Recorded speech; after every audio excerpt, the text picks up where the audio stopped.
Los piratas informáticos son los forajidos de la era de los ordenadores. Husmean, roban, esparcen virus. Hoy en día ya nadie habla bien de ellos, pero no siempre ha sido así.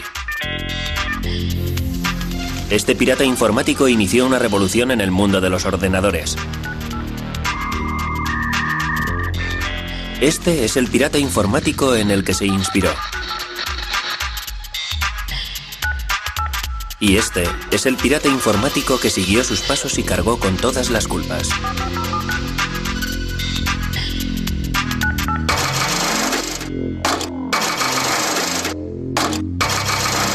Historia secreta de los piratas informáticos.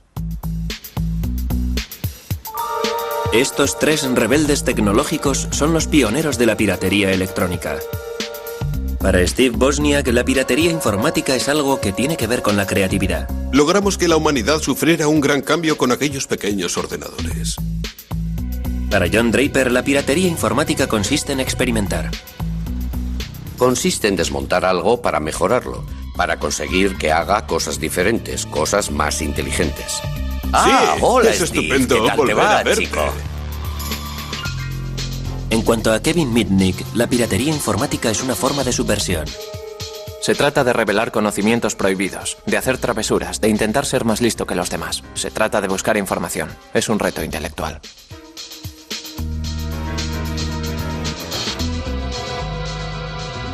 En realidad, el término pirata informático tiene dos significados. Antes se aplicaba a la gente que irrumpía en los ordenadores. Se refería a individuos que se pasaban toda la noche con cualquier equipo que caía en sus manos, Exacto, con la idea de crear un programa que fuera superperfecto. Sus historias revelan que los piratas informáticos fueron los héroes de la revolución electrónica, pero que acabaron siendo los forajidos de un mundo que ellos mismos habían creado. Hola. Hola. ¿Dónde va ese cable? Este cable telefónico va desde la casa hasta el cable grande que está en la parte superior del poste. Creemos que la piratería informática solo tiene que ver con los ordenadores, pero no habría existido sin la red telefónica. En 1970, John Draper acababa de dejar el ejército cuando comenzó a estudiar electrónica y tropezó con un mundo secreto. Todo empezó con una llamada de un sujeto llamado Denny, quien le prometió que le revelaría los secretos de una nueva moda, la manipulación de los teléfonos. Empezó a hablarme sobre la trampa telefónica, le pregunté. ¿En qué consiste la trampa telefónica? Me explicó. Jugamos con los teléfonos. Respondí, sí, ya lo veo. ¿Y qué hacéis con ellos? Me contestó, hemos logrado entender cómo funcionan. Pregunté, ¿puedes hacer llamadas gratis? Replicó, ¿por qué no vienes y lo ves? Fui a su casa y cuando abrió su padre dije, he venido a ver a Denny. Contestó, ven conmigo. Me llevó a su habitación que estaba totalmente a oscuras. Dije, ¿le importa encender la luz? Me respondió, todos son ciegos, no necesitan las luces. Empezamos a charlar y dije, enséñame la manera de hacer una llamada gratis, me interesa mucho. Sabíamos que era ilegal, pero que eso le daba más emoción. Se trataba no de timar a las compañías, sino del reto tecnológico de conseguirlo. En una época en la que las conferencias a lugares distantes eran todo un lujo, los manipuladores de los teléfonos dieron con el modo de hacerlas gratis. Las redes telefónicas estaban controladas por tonos. Introducirse en ellas era fácil si se contaba con el equipo adecuado. Y podía conseguirse totalmente gratis en un paquete de cereales de los utilizados para desayunar. Esto que tengo aquí es el silbato del Capitán Crunch. Si tapas este agujero de aquí así, se convierte en 2600. Y cuando lo hace sonar en el teléfono, el sonido sordo que se escucha lo reconoce e indica que puedes proceder a efectuar la llamada. Armados con un silbato del Capitán Crunch, los manipuladores de teléfonos podían hacerse con el control de las líneas telefónicas en cualquier momento, en cualquier lugar del mundo. Una de las cosas que solíamos hacer era irnos al aeropuerto. Pasábamos por delante de una hilera de teléfonos públicos tocando el silbato. Desconectando así todas las llamadas. En la época en la que las llamadas se realizaban a través de operadoras, la manipulación de los teléfonos no era posible, pero cuando los paneles controlados por personas fueron sustituidos por sistemas mecánicos, los controles entraban en funcionamiento mediante el uso de diferentes sonidos. Para los manipuladores de teléfonos como el Capitán Crunch o Denny, las redes telefónicas eran un enorme terreno de juego tecnológico en el que había cantidad de sonidos y controles que explorar. Han pasado 30 años y se reúnen para recordar sus proezas. Hola, Denny. Hola. Hola. ¿Cuánto tiempo sin vernos? ¿Qué tal te va, John? ¿Qué tal te va? Denny, pasemos a la acción. Tengo que probar mi nueva caja. La regla de oro era que nunca había que manipular los teléfonos desde casa. Si lo hacías, las empresas de telefonía podían seguirte la pista. Mientras estuve con Denny, le recogía en la furgoneta Volkswagen. Vamos, Denny. Y nos íbamos a la zona rural más apartada que éramos capaces de encontrar en el mapa. Nos íbamos hasta allí y en un teléfono público empezábamos a piratear. Una vez que daban con los tonos que controlaban los interruptores, los manipuladores de teléfonos eran capaces de ir saltando de una línea a otra y de pasar de una ciudad a otra. Pero necesitaban algo que mejorase la emisión de los tonos. Ahí es donde entró en juego la experiencia técnica de John Draper, creando un artilugio al que llamaron la caja azul. Lo primero que hice fue crear la caja azul. La caja en sí se puede adquirir en una tienda de radios o en cualquier otro sitio. Es una caja normal y corriente tipo estándar.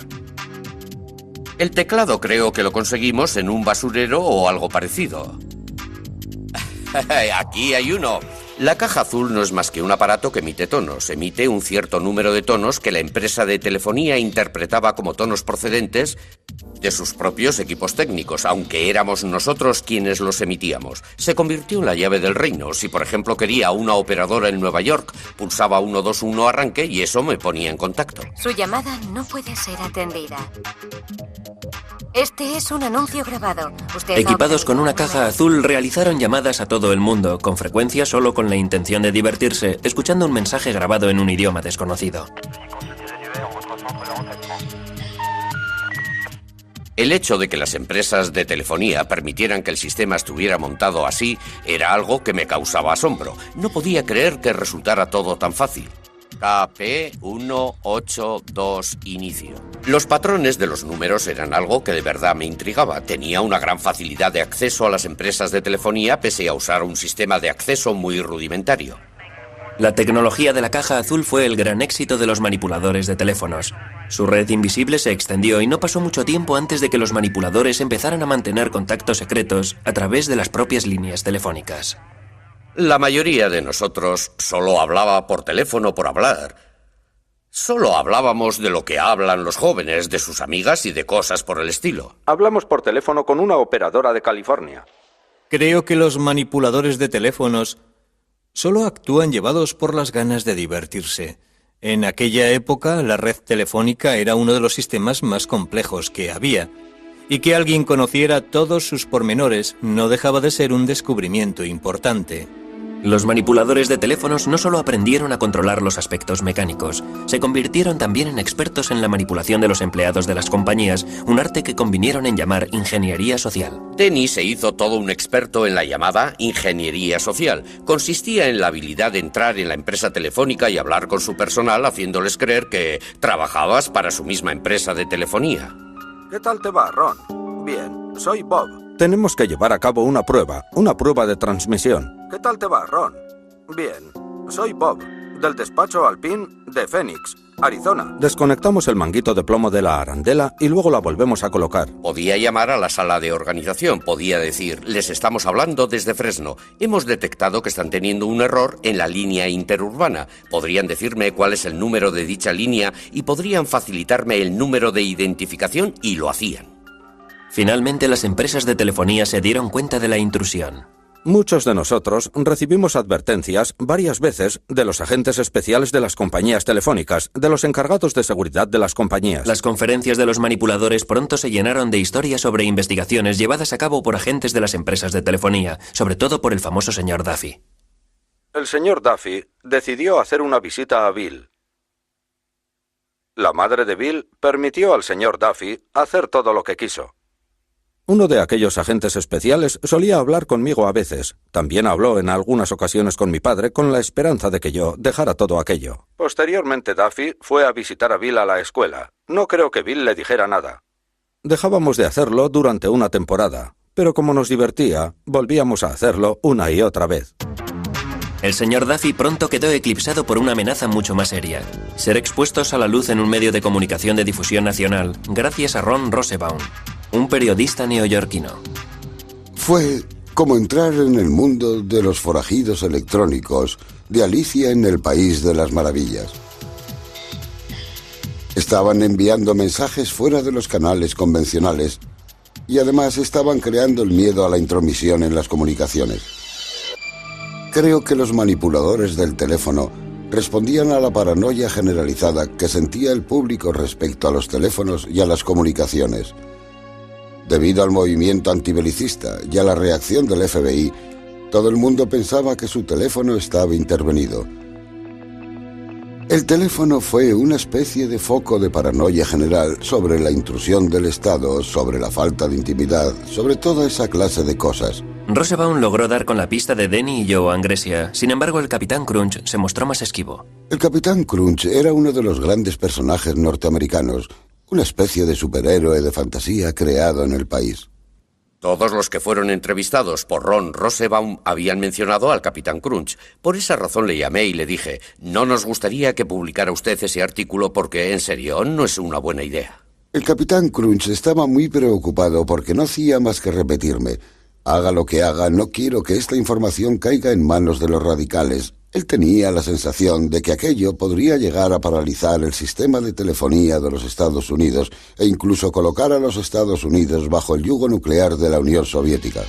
El artículo de Ron Rosenbaum sobre los manipuladores de teléfonos fue publicado en la revista Esquire en octubre de 1971. Acudí a la biblioteca, leí el artículo y no podía creerlo. Era tan revelador, me dije, oh Dios mío. En aquel momento me di cuenta de que la manipulación telefónica, tal y como yo la había conocido, había muerto.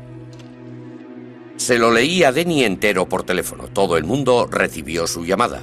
Una de las últimas llamadas que hicimos fue para leer el artículo a todos porque no podían leerlo. No daban crédito a aquello. Les dije, chicos, estáis acabados. No debisteis permitir que aquel tipo hablara con vosotros. No teníais que haberle proporcionado toda esa información. Después del artículo del Esquire, todo el mundo se subió al carro. Hola a todos. ¿De quién es el número 2374059? Mío y de Paul. Después, todas aquellas fuerzas tan poderosas se unieron sobre todo con la idea de robar. En algunos casos no pasó de una especie de vandalismo juvenil, ya saben, del tipo de estoy haciendo algo malo a que es chulo, pero en otros casos hubo afán de lucro. Bueno, en nuestro programa acelerado para cazar a los manipuladores de teléfonos que cada vez tienen más éxito, detectamos que algunos son hombres de negocios, detectives privados, agentes de bolsa, concesionarios de coches. Hasta hemos detectado a algunos que pertenecen al crimen organizado. La reacción afectó a los pioneros de la manipulación telefónica tan duramente como afectó a sus parásitos. Atraparon a los de Los Ángeles, atraparon a los de Seattle, atraparon a los neoyorquinos.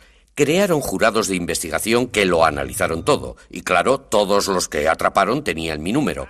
Y fui declarado responsable de todo a cuenta del artículo. Las autoridades actuaron con mano dura. La posesión de una caja azul podía suponer 2 años de cárcel. El Capitán Crunch fue acusado de un delito federal de fraude a las empresas de telefonía y pasó 4 meses en la cárcel.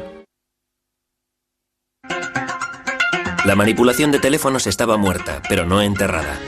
Estaba a punto de estallar una revolución tecnológica a escala mundial, y el Capitán Crunch todavía seguía allí para servir de inspiración a una nueva generación de piratas informáticos. La piratería había nacido como una exploración divertida de las redes de telefonía, pero todo aquello iba a cambiar con la creación del ordenador personal, una revolución tecnológica que los propios piratas informáticos habían inspirado. Un elemento clave en la revolución fue Steve Wozniak, un joven estudiante de ingeniería cuyo mundo había quedado patas arriba tras el artículo del Esquire sobre las cajas azules. Fue el artículo más sorprendente que jamás había leído. Hablaba de ingenieros y técnicos como yo que se habían burlado de las empresas de telefonía y que habían creado redes que nadie pensaba que existían. A Wozniak le entusiasmó tanto el artículo que empezó a montar su propia caja azul. Al principio solo puse algunos de los chips que yo mismo había diseñado en una tabla y empecé a soldar cables. Por esa razón, cuando acabé el montaje de la caja azul, algunos tonos estaban bien y otros mal. Empecé a buscar al Capitán Crunch. Una vez que su tapadera había quedado hecha añicos por el Esquire, John Draper intentó pasar totalmente desapercibido. Todo el mundo decía que John Draper era el Capitán Crunch. Llamé a la emisora de radio y pedí que John Draper me llamara. Me dijeron, no, ha desaparecido de la vista después del artículo del Esquire. Supe que había dado con él. 10 minutos más tarde sonó el teléfono. Exclamé, Dios mío, qué malas noticias. Era él, nos dijo que vendría a Berkeley a reunirse con nosotros en el dormitorio. Tuve la sensación de que el que venía a casa era el mismísimo presidente. Fui allí sin saber realmente qué era lo que estaba pasando. Wolf quiso que le enseñara a utilizar la caja azul. Él acababa de montar una. Me había hecho a la idea de que se trataba de un tío muy ligón y resultón con las chicas, y cuando se presentó en la puerta de alguna manera no coincidía con la idea que me había forjado de él. Dijo, soy el Capitán Crunch. Dije, bien chicos, la verdad, no creo que tenga ganas de hacer esto. Me contestó, está bien. Me sentí todo un héroe.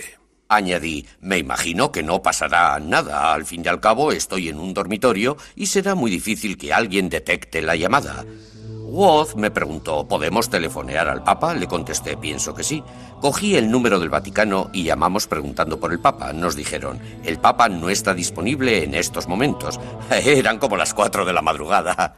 Aquella misma noche empecé a aprender códigos y técnicas de John Draper y de los demás para utilizarlas para hablar con las operadoras, y las semanas siguientes las dediqué a hacer prácticas para ver hasta dónde podía llegar. Creo que estaba un poco asustado con la idea de que me cazaran. Un par de semanas más tarde, el coche de Wozniak sufrió una avería. Por suerte, él y su colega Steve Jobs tenían una caja azul a mano. Decidimos llamar a nuestros amigos de Berkeley con la caja azul para que nos llevaran a casa en coche. Steve realizó la llamada sirviéndose de la caja azul. Cuando contestó la operadora, colgó asustado. Volvió a llamar. Al contestar, la operadora colgó otra vez de lo asustado que estaba. Fue cuando apareció un poli. Estaba en la cabina con una caja azul en las manos. Oh, Dios mío. Seguro que el poli pensó que éramos drogadictos porque yo llevaba el pelo muy largo. Steve me pasó la caja azul y la introduje en el bolsillo de mi abrigo. Me preguntó, ¿qué es esto? Si se pulsaban los botones emitían tonos, por eso contesté, es un sintetizador musical electrónico. El poli le dijo que estaba desafinado. Preguntó, ¿para qué es el botón naranja? ¿Es con el que pirateáis las líneas? Steve le contestó, es para calibrar. El agente preguntó, ¿qué hay que calibrar? Pasé miedo. Supimos que nos habían cogido. Nos metieron en el coche patrulla. Los dos polis iban en el asiento delantero y Steve y yo en el de atrás. El poli que iba de copiloto se dio la vuelta. El poli se dio la vuelta hacia Woz y le dijo, un tipo llamado Moog te ha delatado. Era un sintetizador Moog. Mientras Steve Wozniak y el Capitán Crunch andaban enredando con los teléfonos, los despiertos chicos de las empresas del cercano Valle del Silicio estaban consiguiendo grandes avances en la tecnología informática. Sin embargo, a principios de los años 70 los ordenadores eran todavía unas máquinas enormes muy impersonales al servicio de unas empresas enormes muy impersonales. Se empezó con lo de los ordenadores con el fin de descifrar códigos, detectar misiles, crear armas para la guerra. Ese fue en realidad el origen de los ordenadores modernos. Luego fueron apareciendo los que manejaban enormes y complejas bases de datos con fines comerciales. Los ordenadores se consideraban como aparatos que no había que tocar. No se podía entrar donde hubiera un ordenador. Había que mantener las distancias, pero mostrar reverencia y respeto a quienes supieran manejarlos. Pero en aquella época el respeto era un bien bastante escaso. A finales de los años 60 hasta los ingenieros informáticos tenían ya su contracultura. Lo bautizaron piratería informática. Los objetivos prácticos eran secundarios, lo importante era lo que los piratas informáticos denominaban el puro placer de la exploración, un sentimiento que los manipuladores de teléfonos hubieran reconocido como propio. Los manipuladores de los teléfonos estaban aprendiendo cómo utilizar una tecnología, cómo introducirse, cómo utilizar y expandir la tecnología por caminos que en general no estaban al alcance del público. De la misma forma, la piratería informática iba ampliando sus fronteras, iba aprendiendo a explorar los ordenadores para conseguir que hicieran cosas que la gente afirmaba eran incapaces de hacer. Para conseguir sus propósitos, los piratas informáticos necesitaban tener acceso a un ordenador, pero en aquella época no resultaba fácil. En mi primer año en la universidad dije a mi padre, algún día tendré un ordenador Nova 4K. Me contestó, Steve, cuesta tanto como una casa. Le respondí, entonces viviré en un apartamento. Algún día tendré ordenador.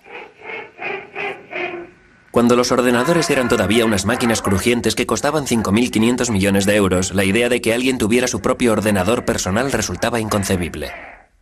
¿Por qué iba a querer alguien disponer de su propio ordenador personal? Era ridículo, era como que alguien dispusiera de su propia bomba atómica.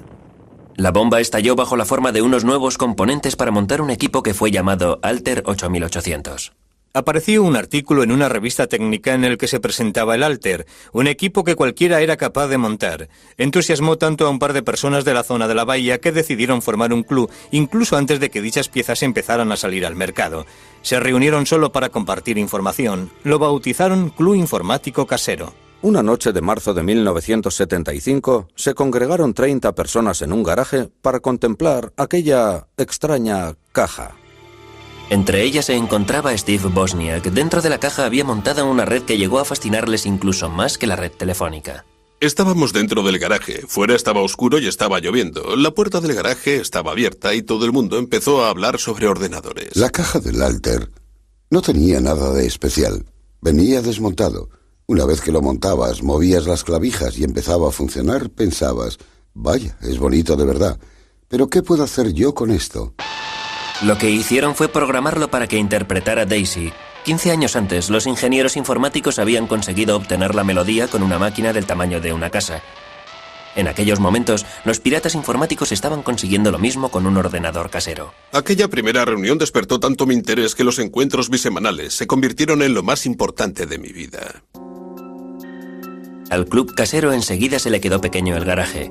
La piratería informática estaba ganando terreno.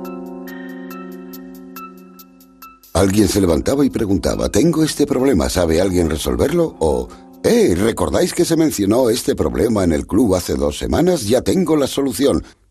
Fue un formidable intercambio de información. En el club me dediqué a pasar esquemas a todo aquel que quisiera hacerse con ellos. Saqué toneladas de fotocopias porque me sentía orgulloso de que vieran mi trabajo. Lee Felsenstein se convirtió en el moderador del club. Lo organizó todo muy bien, respetando el talante de nuestro cometido, que consistía básicamente en compartir toda la información.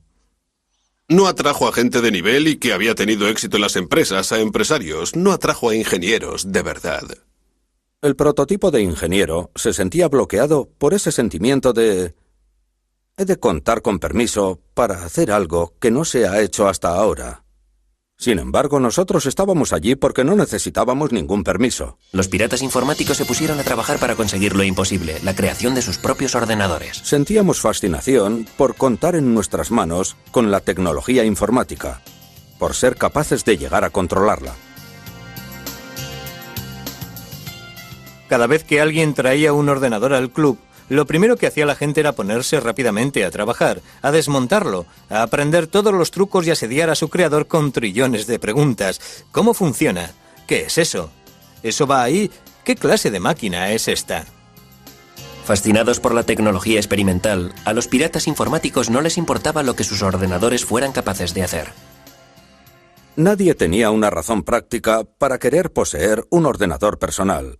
Siempre se inventaban razones como llevar bien el balance de las cuentas, o guardar unas recetas, o controlar cosas de la casa, pero casi nadie hacía nada de eso. Eso es sentimiento de culpabilidad. ¿Acaso se le pregunta a alguien, está muy bien, pero ¿qué haces con tu tren a escala?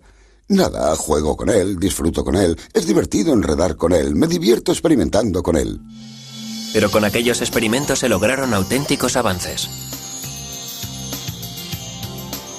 Empecé a darle vueltas a las cosas en mi cabeza y creé un pequeño truco que consistía en que si tenía unos pocos datos y los encerraba en un círculo, resultaba, por extraño que parezca, que si los sincronizaba bien, en la pantalla aparecían colores, como si se tratara de una televisión en color. Estoy convencido de que las cosas más importantes con las que contamos hoy día en los ordenadores fueron creadas por ellos. Los miembros del club lograron que los ordenadores hicieran cosas impensables. Crearon juegos y música con ellos, crearon gráficos y programas de dibujo. En el club, la piratería estaba viviendo su época dorada. Steve Wozniak trabajaba día y noche en su garaje con el fin de crear un ordenador perfecto. Yo creo que Woz fue el pirata informático más grande de todos. Era capaz de diseñar hardware, era capaz de diseñar software a partir de un lápiz y papel y hacer que funcionara. Todos los que echaban un vistazo a los circuitos que yo hacía decían, vaya, este individuo no se limita a hacer lo que enseñan ahí fuera.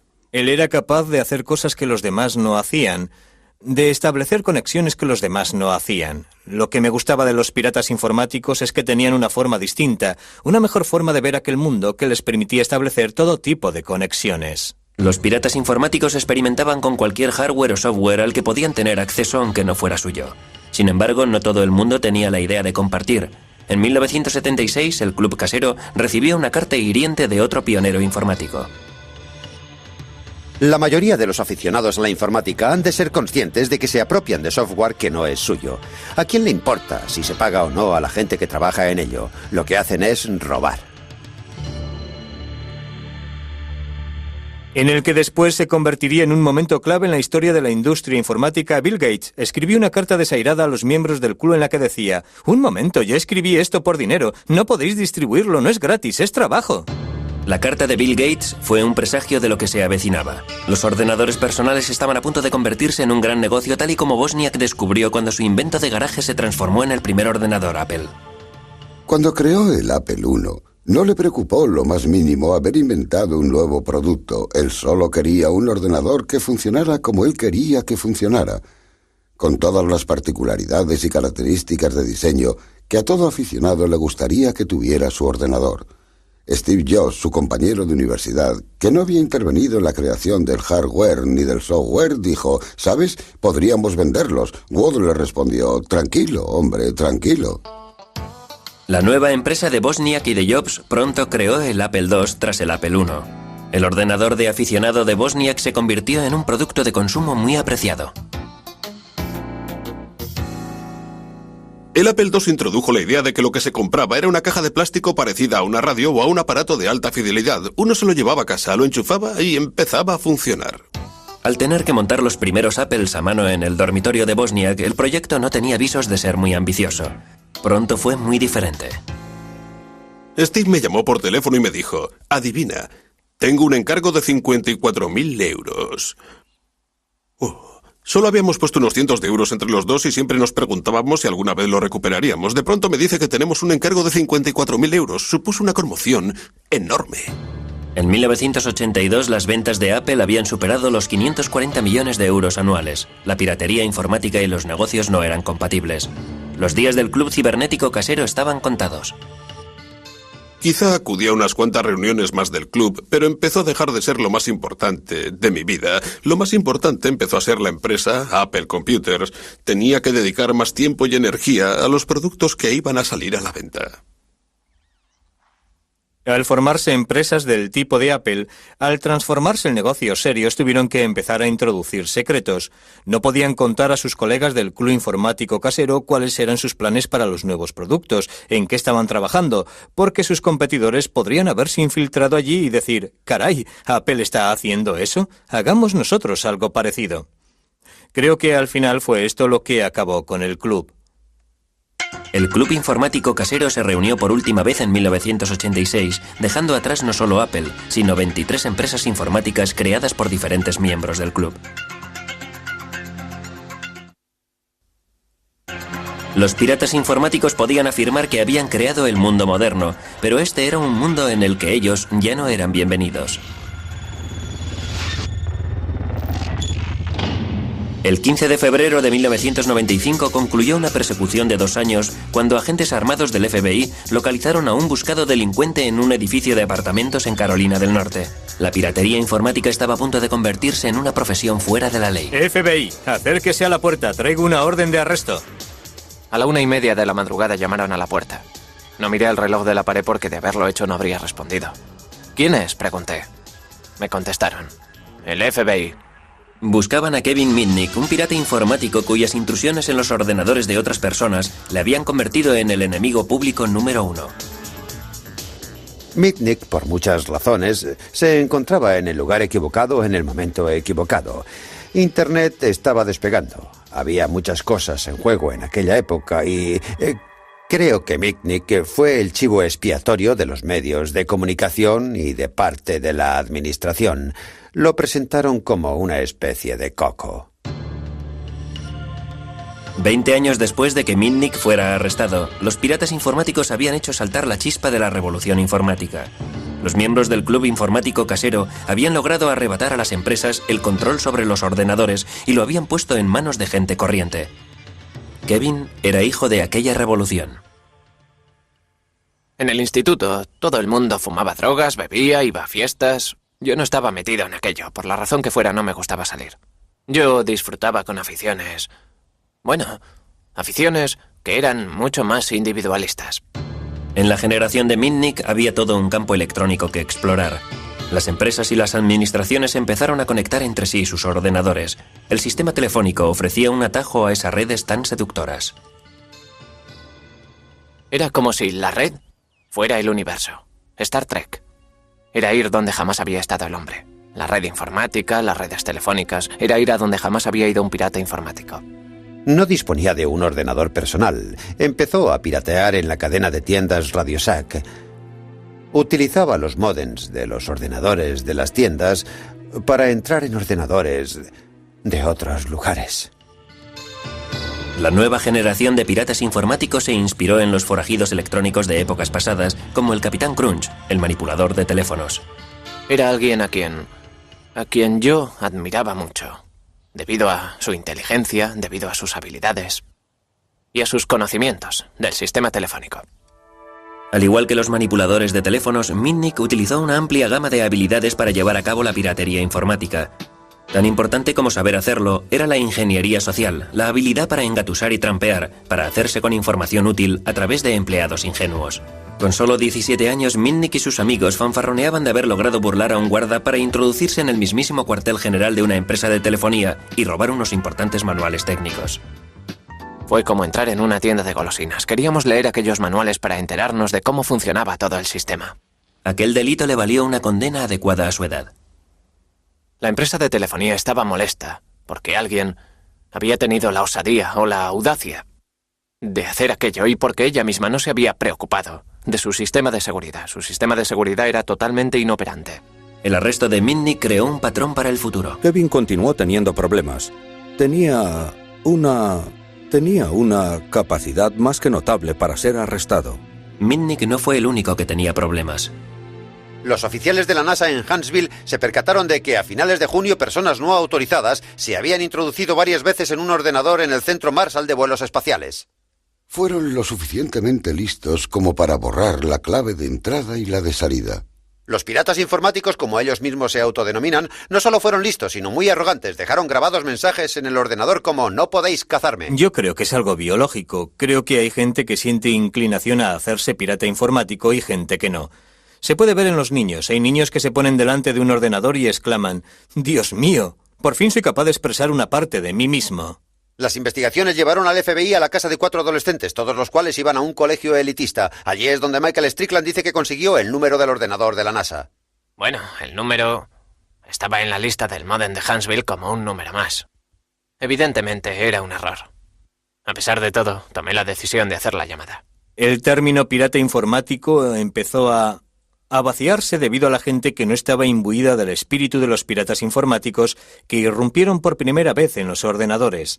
Hubo muchas intrusiones realizadas por adolescentes que se hacían con las claves o que aprovechaban las debilidades del sistema para introducirse en los ordenadores. Hizo falta una película de Hollywood para que el enfado se convirtiera en pánico.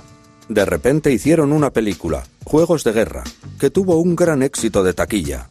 Una película que ensalzaba la utilización de los ordenadores para introducirse en unos sistemas muy potentes y en la que casi hacen que estalle la Tercera Guerra Mundial.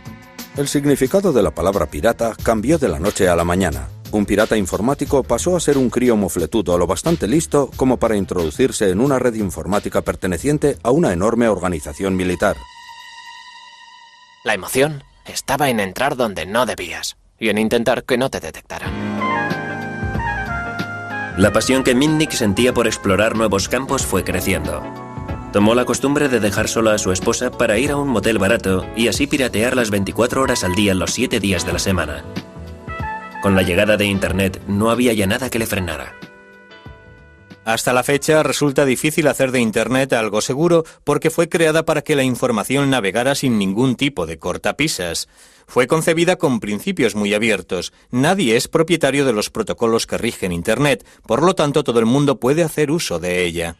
Pero el tiempo pasaba rápido. La frontera de los piratas informáticos había desaparecido. Internet iba a convertirse en una herramienta de trabajo. Los piratas ya no eran bien recibidos. A finales de los años 70 y principios de los 80, te animaban a practicar la piratería informática. Era lo que se llevaba. No era considerada un delito, sino más bien pura agudeza. Era una afición divertida. La sociedad que me rodeaba, la de mi entorno, fue cambiando. Yo estaba tan metido en la manipulación de teléfonos y en la piratería informática que no me percaté del cambio que se estaba dando en la sociedad de mi entorno. Sentía por ellas auténtica pasión e interés. Los experimentos de los piratas informáticos como Mitnick se convirtieron en un problema a la hora de aplicar las leyes. Las cosas habían cambiado. Aquel no era ya el mundo en el que había crecido el club informático casero. La piratería pasó a ser asunto del FBI. Los delitos informáticos se han hecho cada vez más importantes a medida que los ordenadores han ido entrando cada vez más en Internet. Nos llegan muchas más quejas. Era un nuevo tipo de delito. No había ventanas rotas, coches que se daban a la fuga, ni huellas dactilares. Tuvimos que ponernos al día no solo en las nuevas tecnologías, sino que también en las técnicas innovadoras utilizadas por los delincuentes. Pero Mitnick fue eligiendo objetivos cada vez más grandes. En 1988 pirateó la red de DEC, un gigante de la informática, y copió detalles de su software que eran de alto secreto. No pasó mucho tiempo antes de que el FBI fuera a por él. Abrimos una investigación sobre el robo de software referente al desarrollo de un sistema operativo de la Digital Equipment Corporation. Mitnick fue arrestado en 1988. En 1989 fue declarado culpable y posteriormente cumplió condena en una cárcel federal. DEC declaró que el pirata Lado Oscuro le había causado daños por valor de 4.300.000 euros. En el juicio, Mitnick se dio cuenta del miedo que el mundo sentía por los piratas informáticos. Hubo un fiscal que en el juicio se acercó al juez federal y le dijo: si el señor Mitnick se acerca a uno de los teléfonos que utilizan los reclusos para hacer sus llamadas, sería capaz de iniciar una guerra nuclear. Yo estaba allí sentado ante el juez. No daba crédito, fue ridículo. El juez se contagió en gran medida de la historia del caso y ordenó que fuera aislado en una celda. Me tuvieron aislado en una celda durante 8 meses, basándose en el temor de que fuera capaz de iniciar una guerra nuclear a través de un teléfono. Creo que solo le sacaban de la celda 1 hora al día, y para hacerlo le ponían los grilletes. En 1989, tras un año en la cárcel, Mitnick fue puesto en libertad vigilada y le conminaron a que asistiera a un centro de rehabilitación para que se curara de lo que el juez denominó adicción a la informática. Finalmente fue a vivir al apartamento de su padre, pero era ya un hombre marcado. La empresa de telefonía controlaba las 3 líneas de teléfono que mi padre tenía en su apartamento. Quise averiguar quién estaba detrás de todo aquello y por qué. Averigüé quiénes eran los investigadores en Pacific Bell que habían instalado los equipos. Así que empecé a recoger información. ¿Que cómo recoge una información? Interceptando las comunicaciones. Pude hacerme con la clave de sus buzones de voz, algo parecido a los contestadores automáticos de las casas. Escuchaba los mensajes e intentaba recopilar toda la información que tenían cuando hablaban de mí. El gobierno dijo que aquello era irrumpir en un ordenador. Emitieron una orden de arresto porque había violado mi libertad vigilada. En fin, eso es lo que pasó. Así que aquello me irritó muchísimo y dije: cogedme si podéis. En diciembre de 1992, cuando el FBI fue a detener a Mitnick, este había volado. Se fugó porque no se fiaba del gobierno, no se fiaba del FBI y estaba convencido de que si hablaba con ellos le meterían otra vez en la celda, en una celda de aislamiento. Estaba dispuesto a hacer lo que fuera para no volver de nuevo a aquella celda. Fue toda una aventura. Me fui a otra ciudad, a un hotel, encontré un sitio donde vivir, encontré trabajo en un bufete de abogados y empecé una nueva vida a partir de cero. Pero claro, tuve que reconstruir el pasado. Lo hice sobre mí mismo, inventándome referencias. Creé una nueva identidad en la que así podría apoyarme. Conseguí información completa de todos los que se habían licenciado en Ciencias de la Información. Luego busqué un nombre que me gustara, claro. Y di con el nombre Eric Weiss. Yo ya sabía que Eric Weiss había sido el verdadero nombre de Harry Houdini.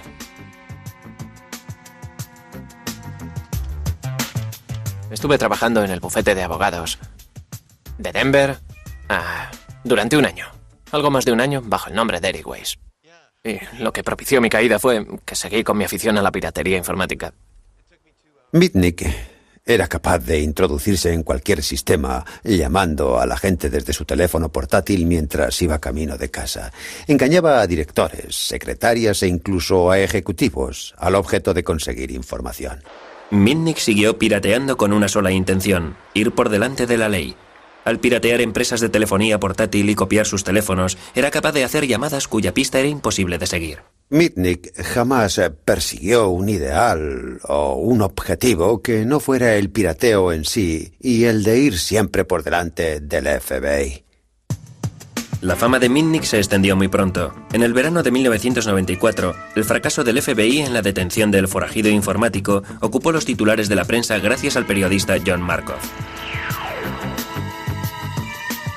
Se trataba de una buena historia, es decir, era un joven que ya había sido arrestado y que lograba zafarse de la ley gracias a sus habilidades. Sencillamente, era una buena historia. Fue el quien creó el mito de Kevin Mitnick, el John Dillinger del ciberespacio.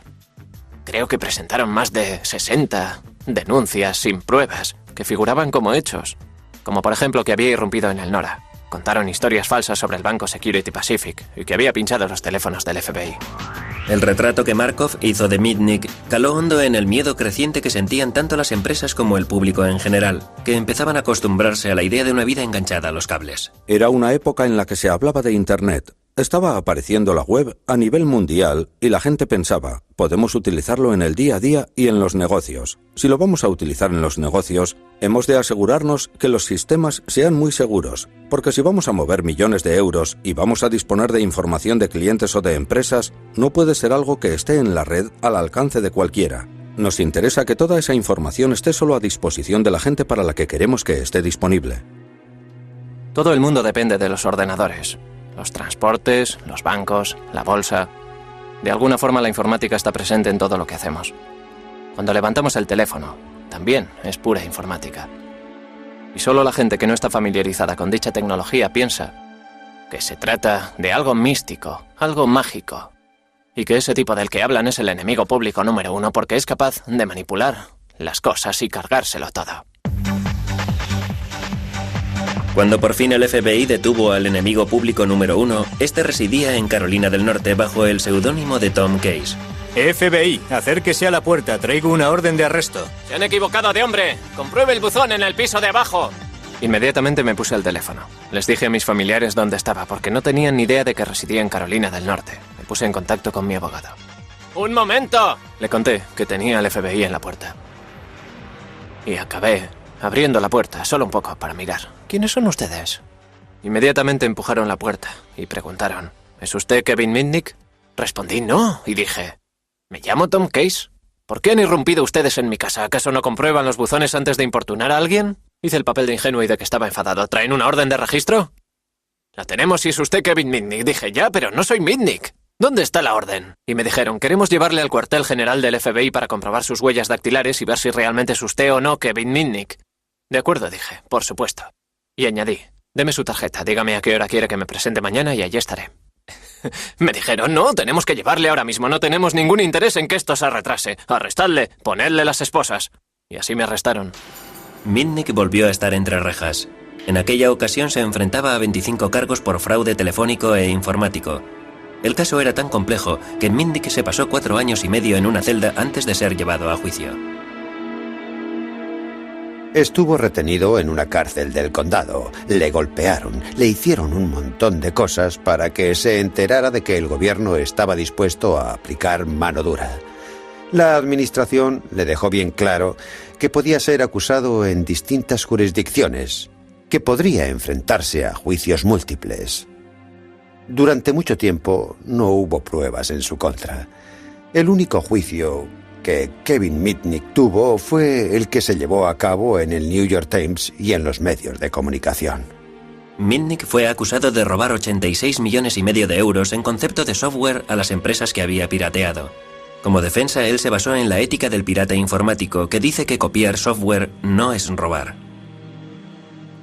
Para cometer un fraude informático tienes que quitarle a alguien su dinero o sus bienes y... En mi caso no se habló de dinero y en cuanto a lo de los bienes... ¿Privas a alguien de sus bienes y solo te limitas a hacer una copia de ellos? ¿De veras haciendo eso le estás privando a una persona de sus bienes? El gobierno jamás obtuvo nada. No, jamás obtuvo pruebas de que yo quisiera hacer uso de dicha información. La propia información era mi trofeo. Era la prueba del pirateo. Puede que Mitnick fuera un héroe popular entre los piratas informáticos, sin embargo, otros le veían bajo un prisma muy distinto. Creo que las reglas del juego y la justificación moral en las que podía sustentarse la piratería informática habían cambiado sustancialmente. En cierto sentido, dicho espíritu solo iba acorde con un mundo más primitivo. Me parece que hoy en día no es posible justificarla de la misma manera. En 1999, Mitnick fue condenado a 5 años de cárcel, gran parte de los cuales ya había cumplido mientras esperaba la celebración del juicio. Fue una sentencia más severa de la que reciben muchos asesinos. El año pasado le dieron permiso para que saliera en libertad vigilada. En mi libertad vigilada estoy sometido a unas condiciones tan estrictas que si se me ocurriera tocar este ordenador es probable que me internaran otra vez en una prisión federal.